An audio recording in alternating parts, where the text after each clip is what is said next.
After the last act, it seems like a lot of the teachers are thinking about leaving because they thought it was a teacher talent show and we were bringing our level, and somebody just raised the game a whole lot there. But listen, we're going to try to answer back here. We're going to try to answer back and show you what talent. So those of you that have ever been in a chemistry class, you know that he's got energy.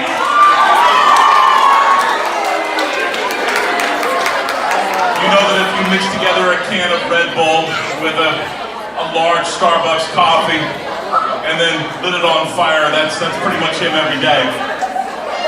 So hopefully he's ready to go. Without further ado, Mr. Pignatello and his artistic stand-up stylings.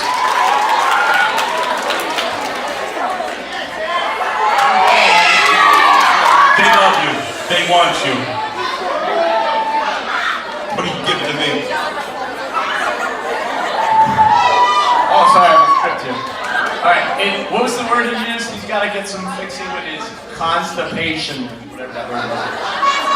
Alright, so, I've never done stand-up before, so this is going to be good. Alright, so, I got to rely on some papers to keep me going here a little bit. Okay, this is totally different than teaching chemistry, I'll tell you that right now. I know what I'm doing there. Well, at least I think I know what I'm doing there. But most people won't agree with that. Alright, so right now, when I told my family I was coming up here, I said I'm going to do some comedy, my daughter goes, I can't wait to see you do some upstand comedy. And I said, what? And I thought that was really cute. That sounds cute coming from like a 4-year-old. You're going to do something, but she's 15. But she's dyslexic, so it's okay. So she's here. It's my own daughter, I can say it. It's good, it's good. So I'm up here doing my upstand comedy, and I guess I'm going to start talking a little bit about, my family here. So I got shout out to all my family. Shout out to all my classes too. They said I better shout out to them. 1, 2, 3, 4. 4 is mostly suspended, so they're not here tonight. We'll talk to Marcini about that, get them out here next time. Period. 6, my teacher 6? 6! That's the honors. Yeah! Wait, I thought that was you. Never mind. I've been calling the wrong name the whole time. But I do every time. 7, I'm getting there. Hold on. And 7. Alright, so anyway, my whole family's here tonight. I thought about it. I said, listen, no matter what you do, we stand up. You're going to disappoint or upset someone. So I figured I'd talk a lot about my family because I've been disappointing and upsetting them for years. So this is pretty much the best way to repay them. My nephew's here. He's great. He's funny. My sister tells me all the time. He's so smart. He's so smart. He says one of the funniest things though. We were at Disney. I think we were on, one of those rides with the animatronics in their lair. They're saying, oh, the Robins are coming out today. And I love the way he says my name. He's like, hey, Uncle Danny. That's the way he says it. And he goes, hey, Uncle Danny. Is he real? I look at him and I say, real as in the sense that you can touch him? Or real as in the sense that he's a real person? He goes, okay, never mind, Uncle Danny.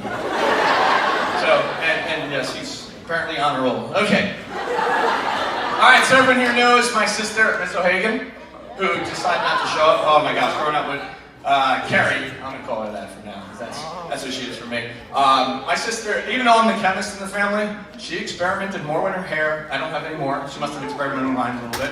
But she experimented with her hair more than anyone I know. So some days she'd come in looking like a sheepdog, or sometimes she'd look like a foreign exchange student. I didn't know whether to pet her or say, konnichiwa, when she walked in the door. I think that's Japanese. Or for my Korean friends, annyeonghaseyo. Did I say that right? And for my Gujaratis, kamcho. Yes, you didn't know I had multi-talents up here. Okay. My parents are here too, and I'll never forget. Well, I'll tell you a story about my sister first, then I'll talk about my parents. Then they're gonna leave, probably.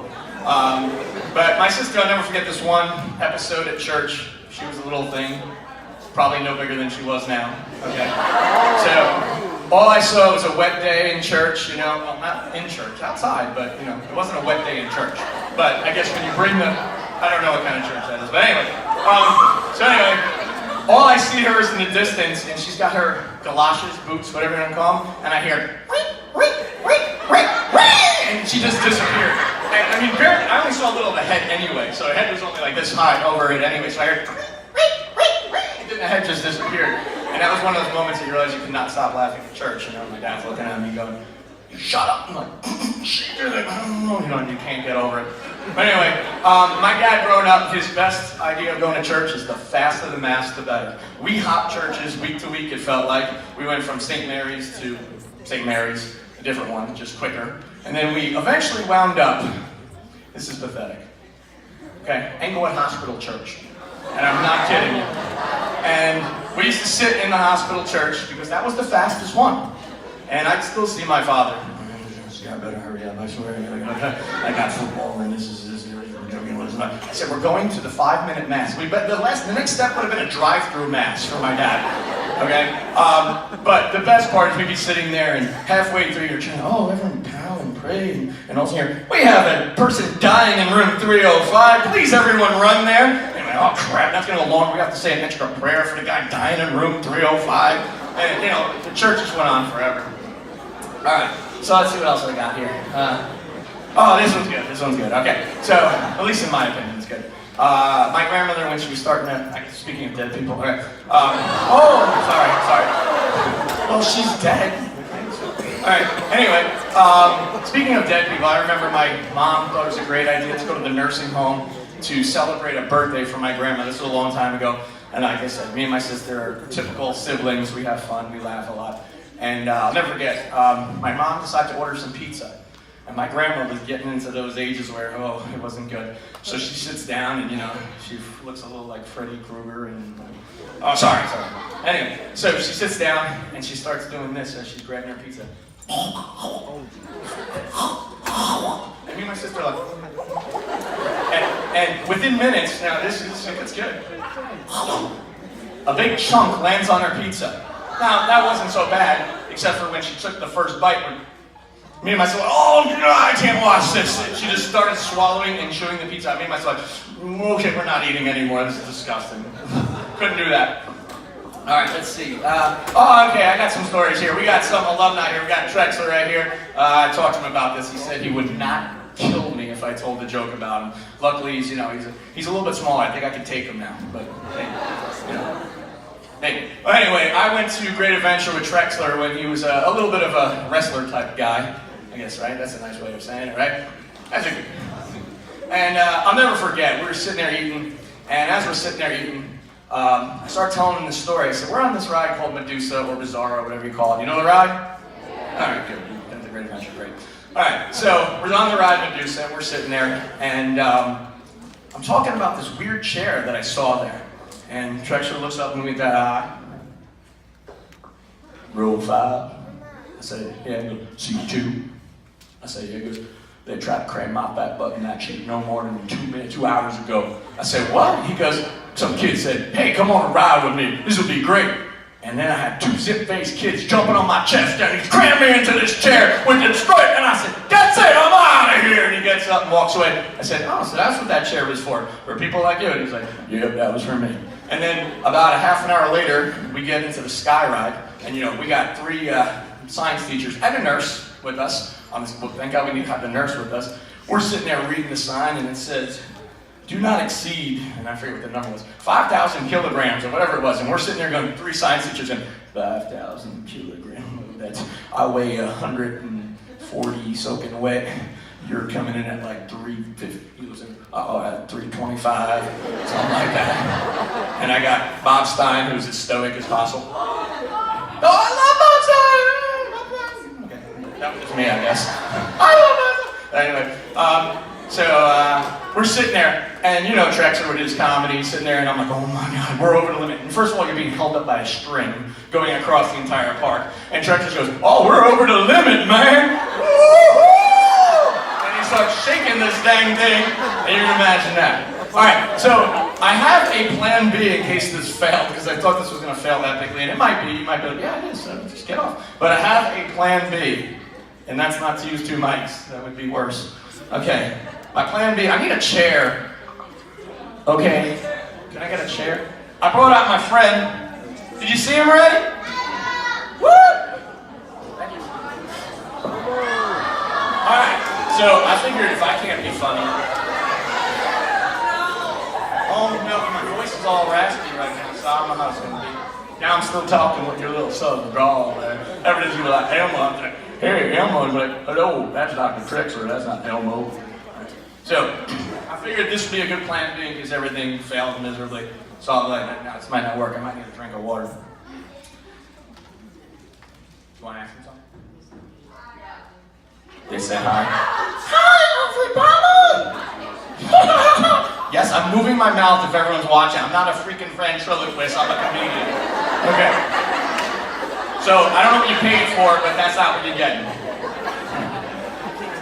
Hi, everybody!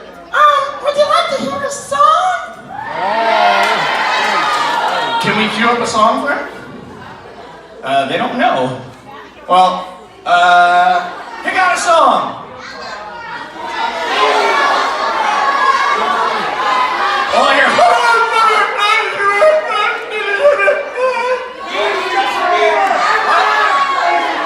Alright, they said Crazy Train. Can you start that? Start whatever you got. Well, you have Crazy Train? Oh, I like Crazy Train! Alright, whatever you got. But Elmo, I don't know Crazy Train. Baby Justin Bieber. Who? Baby Justin Bieber. I don't know that. I do! But that doesn't help. Alright, I don't know it. Let's see what happens. He thinks he knows it. He doesn't realize we're kind of in. I can do that part.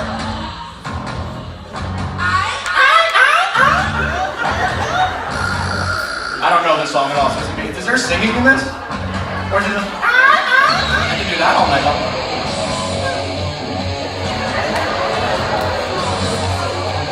The first line is a curse. Oh no, it says bad butt riff. I didn't say the butt word.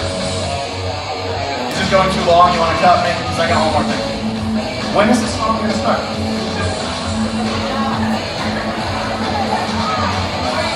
Oh, crazy! I don't know this. This doesn't work. Alright, can we end this? This isn't going to work. Alright, so, we're going to bring out his friend. So, hold on a second. Does anyone know who Elmo's best friend is? Oh, not Big Bird. They had a big falling out a little while ago. Who? Oh, I heard it. Alright, some of you know what's going on. Now, I think I heard my daughter also. Alright, look at who's here.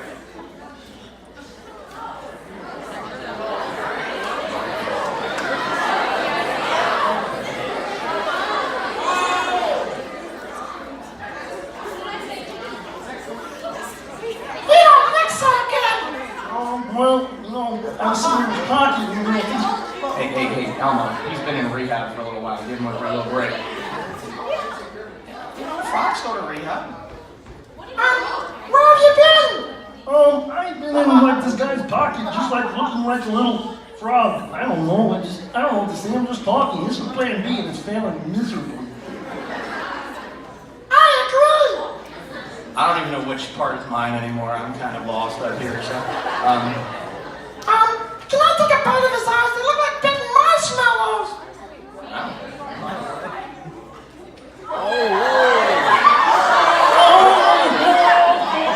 What did you do?